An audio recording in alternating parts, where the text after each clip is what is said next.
आप देख रहे हैं उत्तराखंड लाइव न्यूज, खबरों की सच्चाई तक।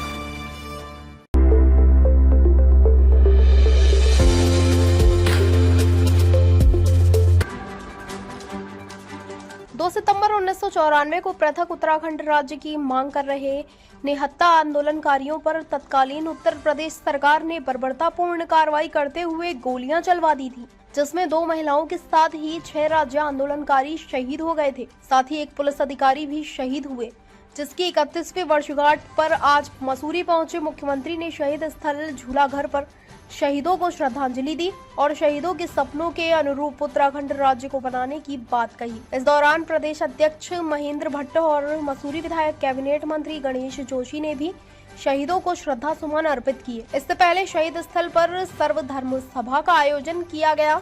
मुख्यमंत्री पुष्कर सिंह धामी ने कहा कि राज्य आंदोलनकारियों के शहीदों के सपनों के अनुरूप उत्तराखंड राज्य बनाने के लिए सरकार हर संभव प्रयास कर रही है।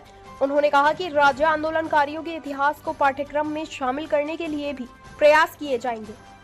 इस मौके पर भाजपा प्रदेश अध्यक्ष और राज्यसभा सांसद महेंद्र भट्ट ने कहा कि राज्य सरकार आंदोलनकारियों के सपनों को पूरा कर रही है। हालांकि मैं 10% क्षैतिज आरक्षण की मांग को पूरा कर सरकार ने अपना वादा निभाया है। सितंबर 1994 के मसूरी के हमारे बलिदानियों को मैं अपनी श्रद्धांजलि अर्पित करता हूं और उनके जो सपने थे उत्तराखंड राज्य को बनाने के लिए कि उत्तराखंड राज्य होगा, उत्तराखंड के अंदर किस प्रकार की व्यवस्थाएं होंगी, किस प्रकार का यहाँ का इंफ्रास्ट्रक्चर होगा, उस सब को बनाने के लिए हम संकल्प लेते हैं कि हमारे राज्य आंदोलनकारियों और बलिदानियों के सपनों के अनुरूप उत्तराखंड राज्य का निर्माण करेंगे, जहाँ युवाओं को रोजगार मिलेगा, हमारी मातृशक्ति को स्वरोजगार के साधन बढ़ेंगे, रोजगार के साधन बढ़ेंगे, उनकी आत्मनिर्भरता बढ़ेगी, उनका सशक्तिकरण होगा।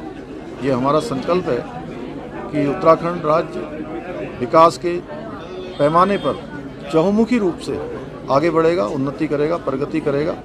और इस अवसर पर आज मैं स्वर्गीय अटल बिहारी वाजपेयी जी को भी नमन करता हूँ कि जिनके कालखंड में उत्तराखंड राज्य उत्तराखंड वासियों की भावनाओं के अनुरूप उत्तराखंड राज्य का गठन हुआ। हाँ, वो तो पिछले साल भी चूँकि आई थी और उसको हम लोगों ने पहले से ही स्वीकृति प्रदान कर दी है। यहाँ पर संग्रहालय बनाया जाना है, टीन सेट बनाया जाना है, इसका सौंदर्यीकरण किया जाना है।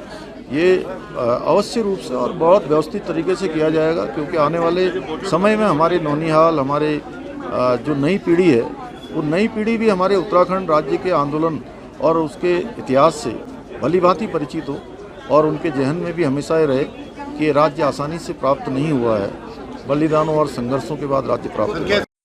इस उद्देश्य भाव के साथ कि आगामी दिनों के अंदर जिस सपने के साथ राज्य बना था, उस सपने को साकार करने में सरकार ने प्रतिबद्ध है। मुख्यमंत्री जी ने उस दिशा में पहल की है, चाहे क्षैतिज आरक्षण का विषय हो और धीरे धीरे अनेकों विषय, अनेकों शहीद और अनेकों ऐसे आंदोलनकारी हैं जिनको हमने आने वाली पीढ़ी के सम्मुख एक मॉडल के रूप में, एक प्रेरक के रूप में स्थापित करना है। अनेकों जो विषय आएंगे उसको विश्व के निर्माण लागू करेंगे। मसूरी से धर्मेंद्र सिंह की रिपोर्ट।